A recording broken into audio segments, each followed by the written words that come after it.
अब मैं अनुरोध करूंगा माननीय उपाध्याय जी से कि वो अपने वित्त विभाग का यह है कि अभी तक FRBM की सीमा 3% थी, यानी कि हम 3% तक ऋण ले सकते थे GSDP के, लेकिन अब हमने अपने FRBM एक्ट में संशोधन आज लाए थे, उस पर 0.50 बढ़ा दिया गया, यानी कि वो सीमा अब 3 से बढ़कर 3.5 हो गई। हम आवश्यकता अनुसार कर्जा ले सकते हैं 0.50, बस यही है। और बाकी तो प्रतिवेदन रखने का है विधानसभा में, उसका कोई वो नहीं है। माननीय उपाध्याय जी। उच्च शिक्षा विभाग के 4 प्रस्ताव है इस बार मंत्रिपरिषद में, चारों पारित हो गए। पहला है जनपद मुजफ्फरनगर में वेदांता विश्वविद्यालय को आशय पत्र निर्गत किए जाने के संबंध में। वेदांता विश्वविद्यालय मुजफ्फरनगर में लाला फतेहचंद चैरिटेबल ट्रस्ट के द्वारा संचालन इसका किया जाएगा और इसके पास प्राधिकरण एरिया में 23.3349 एकड़ भूमि है। 20 एकड़ नगरीय क्षेत्र में होती है, इसके पास पर्याप्त भूमि है। बाकी दोनों उच्च स्तरीय समिति और शिक्षा विभाग की समिति ने संस्तुति दे दी है। अब आशय पत्र के बाद 2 साल के अंदर इनको सभी औपचारिकताएं पूरी करनी होंगी, तब इनको संचालन का अधिकार मिलेगा। 2 विश्वविद्यालय जिनको संचालन का अधिकार मिला है, यानी उन्होंने सभी फॉर्मेलिटीज पूरी कर ली हैं, उसमें एक है बोधिसत्व विश्वविद्यालय बाराबंकी। बोधिसत्व विश्वविद्यालय बाराबंकी, इसमें उत्तर प्रदेश निजी विश्वविद्यालय तृतीय संशोधन में प्रख्यापित किए जाने के बाद इनको प्राधिकार पत्र निर्गत किए जाने का प्रस्ताव था, जो स्वीकृत हो गया है। इनके पास भी पर्याप्त भूमि है और इनके सभी औपचारिकता उन्होंने पूरी कर ली है, इसलिए संचालन का अधिकार इनको आज मंत्रिपरिषद द्वारा स्वीकृत हो चुका है। दूसरा बता रहा हूं, KD विश्वविद्यालय मथुरा, इनके पास भी चूंकि नगरीय क्षेत्र में है और नगरीय क्षेत्र के हिसाब से 20 एकड़ भूमि चाहिए, लेकिन इनके पास 50 एकड़ से ज़्यादा भूमि है। अन्य सभी औपचारिकताएं पूरी कर ली हैं इन्होंने। संचालन की अनुज्ञा की संस्तुतियां सभी समितियों ने कर दी हैं। आज मंत्रिपरिषद द्वारा यह प्रस्ताव स्वीकृत हो गया। KD विश्वविद्यालय, ये वहाँ पर डेंटल कॉलेज है, उन्हीं लोगों का एक विश्वविद्यालय है ये। तीसरा बड़ा चौथा इम्पोर्टेंट है भारत रत्न अटल बिहारी वाजपेयी जी की असाधारण उपलब्धियों से प्रेरित होकर उत्तर प्रदेश सरकार और UK के बीच, UK की एक संस्था है the foreign Commonwealth and development office, यानी जिसको FCDO छोटी भाषा में बोल सकते हैं, इनके सहयोग से एक योजना बनी है जिसका नाम है भारत रत्न श्री अटल बिहारी वाजपेयी चिवनिंग उत्तर प्रदेश राज्य सरकार छात्रवृत्ति योजना। इसके संचालन का प्रस्ताव आज पारित हुआ है। चिवनिंग ब्रिटिश काउंसिल की एक प्रशासनिक इकाई है। इसके और उत्तर प्रदेश सरकार के बीच में ये करार हुआ है। इस योजना से आर्थिक रूप से जो कमजोर छात्र हैं लेकिन प्रतिभावान हैं, उनको विदेशों में मास्टर डिग्री के लिए सुविधा उपलब्ध होगी। इस योजना के अंतर्गत 5 प्रतिभावान छात्रों को यूके के किसी मान्यता प्राप्त विश्वविद्यालय में मास्टर डिग्री प्राप्त करने के लिए एक विषय में 1 वर्ष का अध्ययन हेतु छात्रवृत्ति प्रदान की जाएगी। यह योजना अभी 3 साल के लिए है। शैक्षणिक वर्ष 2025-26, शैक्षणिक वर्ष 2026-27 और शैक्षणिक वर्ष 2027-28 आगामी वर्षों के लिए जारी करने में हेतु इसमें मार्च 2028 तक नवीनीकरण करना होगा। इस योजना के अंतर्गत प्रति छात्र 38,048 से लेकर 42,076 पाउंड का व्यय आएगा। अंग्रेजी मुद्रा में 38,048 38048 से 42076 यानी 42,076 पाउंड का व्यय आएगा, जिसमें आधा राज्य सरकार प्रति छात्र 19,800 पाउंड यानी लगभग 23 लाख रुपए का वहन करेगी। शेष धनराशि FCDO जो संस्था है यूके द्वारा किया जाएगा। इस योजना में छात्रों के शैक्षणिक शुल्क के साथ परीक्षा शुल्क, शोध शुल्क, एकल छात्र रहने की खर्च हेतु पर्याप्त मासिक भत्ता तथा निवास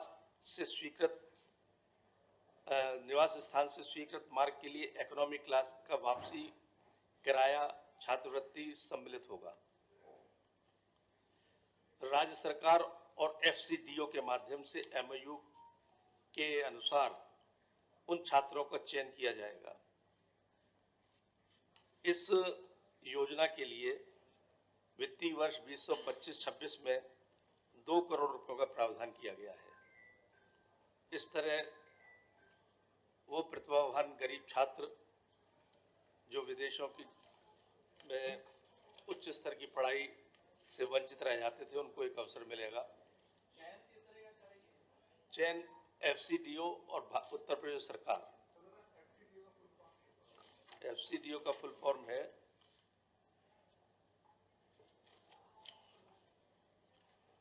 the foreign Commonwealth and development office.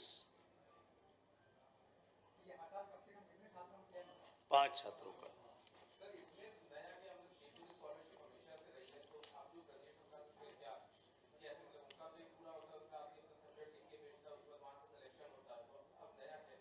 नया ये है कि इसमें उत्तर प्रदेश सरकार और यूके सरकार 5 छात्रों का पूरा खर्चा उठाएगी।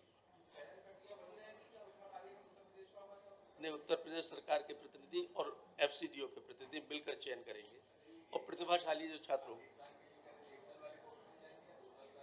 नहीं जाएंगे 2 साल के कोर्स में, लेकिन एक हर साल जाएंगे। हाँ, हर साल जाएंगे 5 साल। 2 साल की है।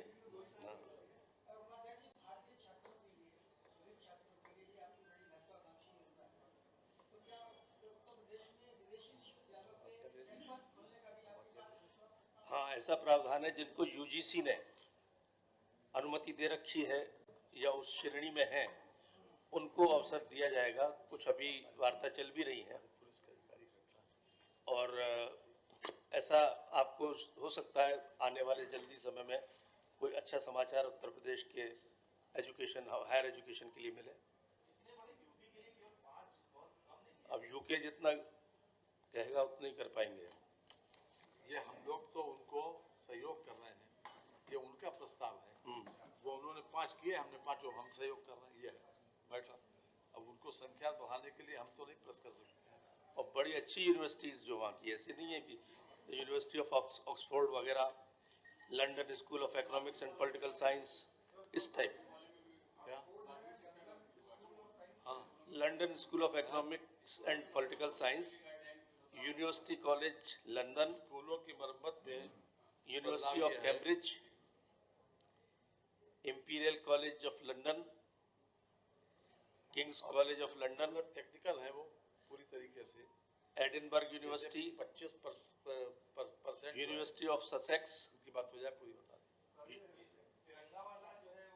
ये सब गंगावली बड़ी हो गया, अच्छी शहरी क्षेत्र में नगर विकास पंचायती राज ध्यान से उसमें टेक्निकल है केवल कि जैसे 25% CSR से पैसा हो या फिर विधायक निधि से हो या सांसद निधि से, तो शेष पैसा सरकार दे देगी 75%। तो अभी तक ये था अगर कोई जैसे विद्यालय अपनी तरफ से 12.5% उसने कंट्रीब्यूट किया तो 12.5% कंट्रीब्यूट हम करने का कमिटमेंट दे देंगे। विधायक निधि क्योंकि बाद में होती है रिलीज, विधायक निधि का पैसा बाद में दिया जाता है।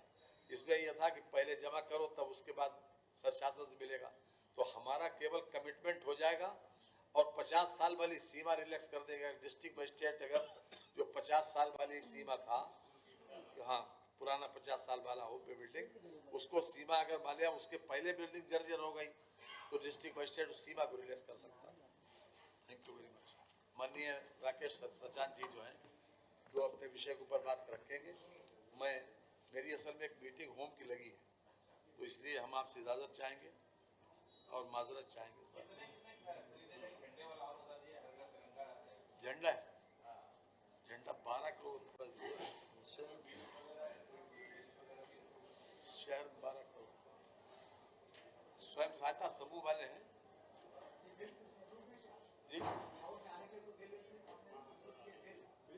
हाँ हाँ हाउस बनाने के लिए वो तो पता चल गया,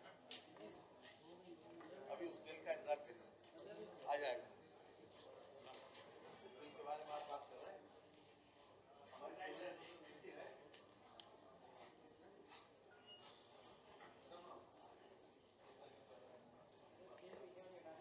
आज मंत्रि परिषद में MSME के 2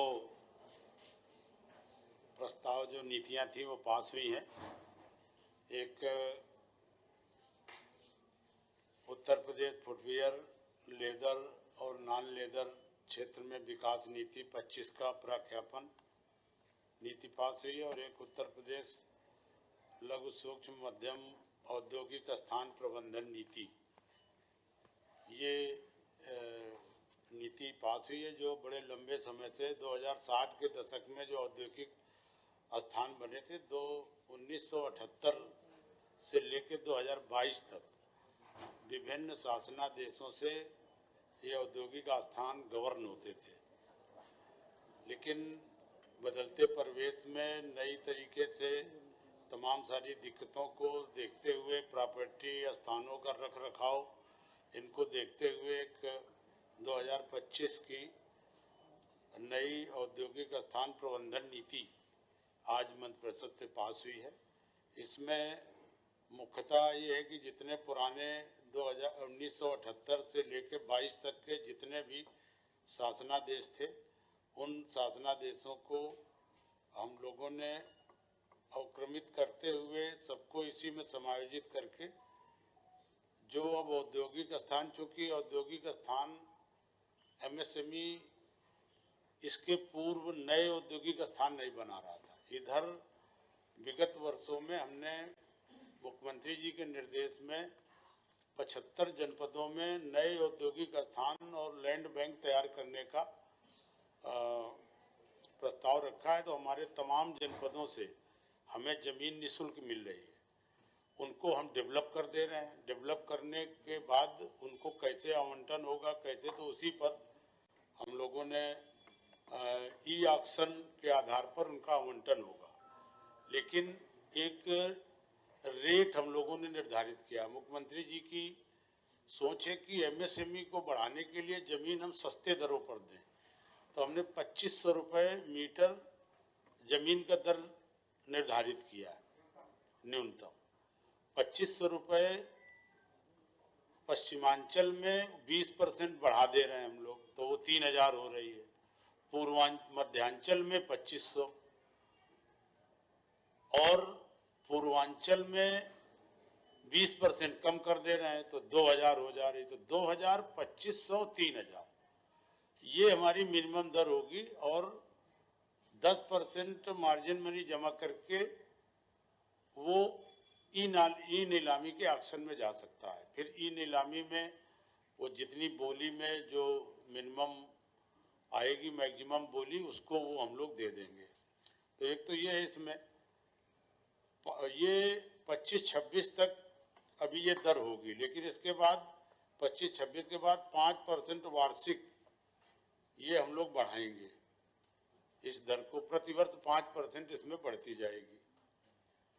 और जो भारतीय स्टाम्प अधिनियम अनुसूची 1B में अनुच्छेद 35B के अंतर्गत हायर परचेज एग्रीमेंट पट्टा, वो जो स्टैम्प की कहीं छूट होगी, जो भी स्थिति होगी वो उस हिसाब से होगा।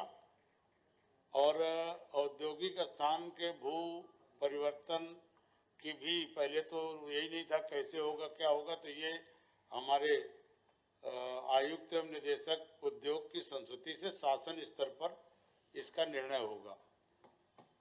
लीज डीड करने पर स्टाम्प शुल्क का निर्धारण भी स्टाम्प पंजीकरण का जो हमारी नीति है उस आधार पे होगा।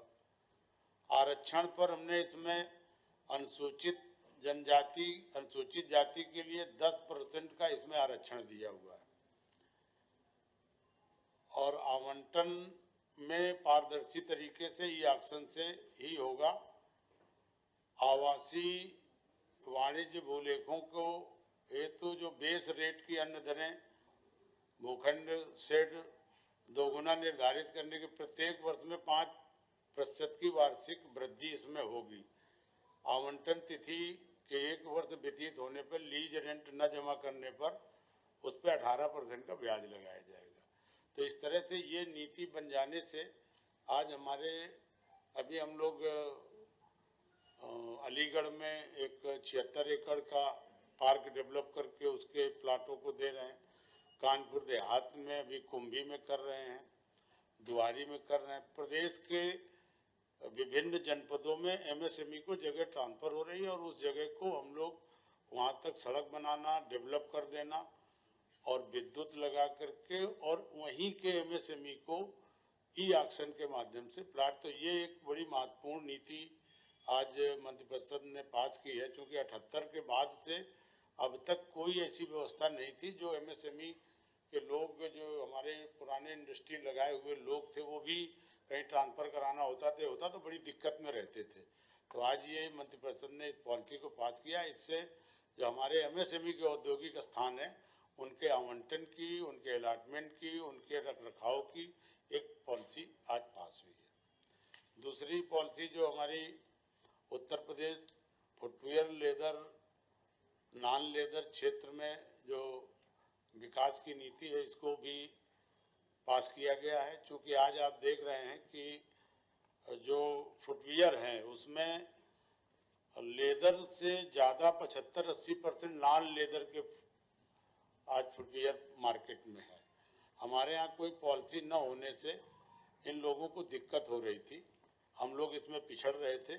तो इसमें इस नीति के माध्यम से जो वैश्विक बाजार में को ध्यान में रखते हुए प्रदेश में जो फुटवियर और नॉन लेदर के उत्पाद में निर्यात को बढ़ावा देना, इस नीति के माध्यम से नए निवेश को आकर्षित करना, साथ में वर्तमान लेदर, नॉन लेदर फुटवियर व्यवसाय को विस्तार और प्रोत्साहन करने के लिए हम लोग वित्तीय सहायता देना और उनको प्रोत्साहित करना। जो हमारी एमएसएमई पॉलिसी है, हमारी जो औद्योगिक नीति है, उसमें जो इंसेंटिव है उनको देना और उनको आगे बढ़ावा देना।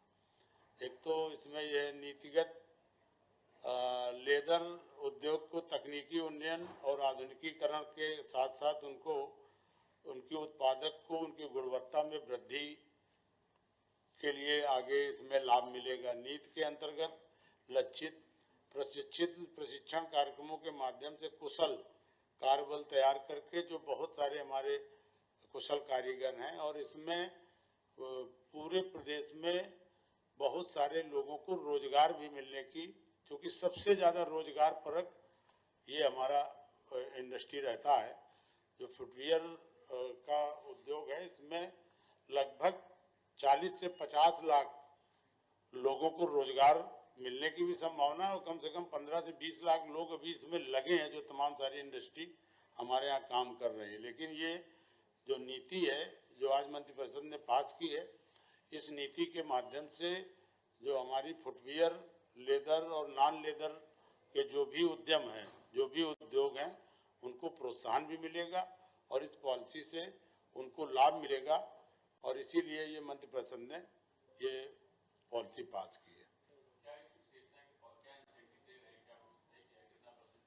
अब जो इंसेंटिव हमारी नीति इसमें, इस पॉलिसी में तो निर्यात में है, तो जो निर्यात नीति के अनुसार अगर हम लोग हैं तो उस पर इसको लागू करेंगे। जो हमारी पॉलिसी है एमएसएमई की, उसमें जो इंसेंटिव हैं, कैपिटल सब्सिडी और ज़मीन में सब्सिडी, स्टैंप में सब्सिडी, और जो उद्योग नीति में जो पॉलिसी है उसमें भी इनको हम लोग इंसेंटिव उसी हिसाब से देंगे, और इसमें जो निर्यात में है वो इनको पॉलिसी में हम लोग लाभ देंगे।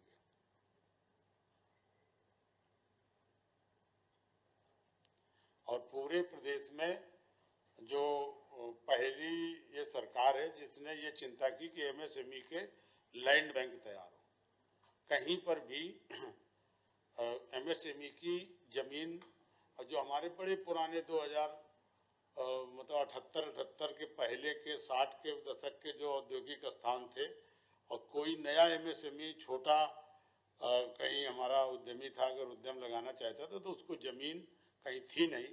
इसलिए मुख्यमंत्री जी के मार्गदर्शन पर पूरे प्रदेश में हम लोग औद्योगिक स्थान तैयार कर रहे हैं। क्योंकि निःशुल्क जमीन हमारे विभाग को मिलती है, तो हम लोग जो डेवलपमेंट कॉस्ट आती है सड़क, बिजली और ये लगाने में, तो वही एक मिनिमम दर। अब ये समझिए कि आपको जहाँ हम 2500, अब मान लीजिए मध्यांचल है तो यहाँ 2500 रुपये आसपास, पश्चिमांचल में 3000 है, जो आपके पश्चिमांचल अलीगढ़ एनसीआर जोन है, बाकी पूर्वांचल में 2000 दर रखी है, ये मिनिमम रखी है। अब इसमें ई ऑक्शन में कौन कितनी दर बढ़ा देगा वो अलग की बात है, लेकिन इससे सस्ती जमीन कोई दे नहीं सकता। ये मुख्यमंत्री जी योगी आदित्यनाथ जी की सोच है कि एमएसएमई इंडस्ट्री लगाने वाले व्यक्ति को अगर सारा पैसा वो जमीन में लगा देगा तो इंडस्ट्री क्या लगाएगा। इसलिए उसको एमएसएमई को बढ़ाने के लिए, एमएसएमई को ग्रोथ देने के लिए मिनिमम दर पर जमीन हम लोग दे रहे हैं। जो भी जमीन अभी हमें, हमारे भी कुंभी में जगह जीएस लैंड थी, वो जगह हमारे विभाग को ट्रांसफर हो गई। अब उसको हम लोग उसको बराबर करके उसमें सब सड़क, बिजली लगा के, तो लगभग कास्ट वो निकल आवे डेवलपमेंट की, इस तरह से। और इंडस्ट्री को प्रमोट करने के लिए, एमएसएमई को प्रोत्साहन करने के लिए कि ज़्यादा से ज़्यादा लोग एमएसएमई से जुड़े और उनको छोटी छोटी जगह भी हम लोग दे सकें, इसलिए इस नीति को भी हम लोगों ने बनाया है, जिससे निश्चित तौर पर हम कह सकते हैं कि अभी कम से कम 1 दर्जन जनपद ऐसे हैं जहां हमारे पास प्रस्ताव जमीनों के आ गए हैं, जिनके हम लोग आगे डेवलपमेंट की कार्रवाई कर रहे हैं। और ये प्रयास है कि सभी 75 जनपद में जो निष्प्रयोज्य जगह पड़ी है, तमाम भूमाफियाओं के उसमें पड़ी है, इधर उधर की जगह पड़ी हैं, वो जगह हम लोग ले करके और उन जगहों पर एमएसएमई को प्रमोट करें, और जिससे कि हमारे लोगों को रोजगार भी मिल सके और तमाम सारे जो लोग भटक रहे हैं उनको एक जगह मिले, स्थान मिले और अपना रोजगार वो उद्यम चला सके। इसलिए इस दोनों नीतियों से, पॉलिसी से अभी तक उसकी जरूरत नहीं थी, लेकिन अब हमें उन जमीनों को हम कैसे बेचेंगे, कैसे देंगे, इसलिए एकदम दर भी निर्धारित की है। मुख्यमंत्री जी का कहना था कि मिनिमम दर निर्धारित करिए, बहुत उसमें इस तरह की दरें नहीं निर्धारित करना। आजकल 2500-3000 रुपये मीटर में कोई भी जगह आपको कहीं नहीं मिल सकती है, जो जगह इंडस्ट्री के लिए हम लोग उपलब्ध कराने का वो करेंगे। अब ई ऑक्शन में, क्योंकि ई ऑक्शन होगा तो कितनी बढ़ जाएगी बोली, वो उस पर डिपेंड करता है, लेकिन हमारी सरकार की मिनिमम दर 2000, 2500, 3000, पूर्वांचल 2000, मध्यांचल 2500 और पश्चिमांचल 3000, और बुंदेलखंड और पूर्वांचल स्क्वायर मीटर का दर है। अब बुंदेलखंड पूर्वांचल में ही है, बुंदेलखंड पूर्वांचल एक साथ है। ये मध्य जोन वाला 2500 का रेट है। अभी हमारे मंत्री जी कह रहे थे टीटीजेड का है हमारा आगरा, वहाँ पर भी कम करिए, वहाँ पर हम विचार करेंगे, क्योंकि उस जगह पर इंडस्ट्री बंद है। अभी मैं गया भी था आगरा, तो इंडस्ट्री को, एमएसएमई को प्रमोट करने के लिए औद्योगिक स्थान को बनाना और एमएसएमई को बसाना, ज़्यादा से ज़्यादा एमएसएमई को प्रमोट करना, ये सरकार का उद्देश्य है। नहीं, अब इसमें तो जब ई ऑक्शन होगा, आप 10% जमा करेंगे, आप अपने घर में बैठ जाएंगे, वहां से आप प्लाट की बोली बोलेंगे। तो ये तो है नहीं कि हम कहीं कुछ है उसमें, तो कंप्यूटर से सब काम है इसमें। अब वो प्लाट जो नंबर आप डालेंगे, जितना आपका लास्ट रेट होगा वो होगा। अभी एक अलीगढ़ में मिनिमम 3500 4000 रुपए ज़्यादातर छूटे हैं, करीब हमें लगता है 150 प्लाट हुए हैं, और एक प्लाट की वहाँ नीलामी चली गई लगभग 24,000 रुपये मीटर। उसमें इतने लोग लड़ गए, वहीं प्लाट था, अब उसमें लड़ गए, अभी पता नहीं उनमें जमा किया नहीं किया। लेकिन ये पारदर्शी तरीके से ई ऑक्शन है, कोई किसी के अधिकार में नहीं, अलॉटमेंट का कोई नियम नहीं है। जब होगा तो ई ऑक्शन होगा और उसका बाकायदे विज्ञापन होगा, उनको 10% जमा करके और बोली बोलने का राइट होगा। बोली क्या मतलब, ई ऑक्शन से बोल सकते हैं वो, और जिनका मैक्सिमम दर होगी उन्हीं को आवंटन लेटर मिलेगा। तो इसमें कहीं कोई इस तरह से नहीं है कि अगर हम भी किसी को चाहें कि हम मदद कर दें तो कोई मदद की स्थिति में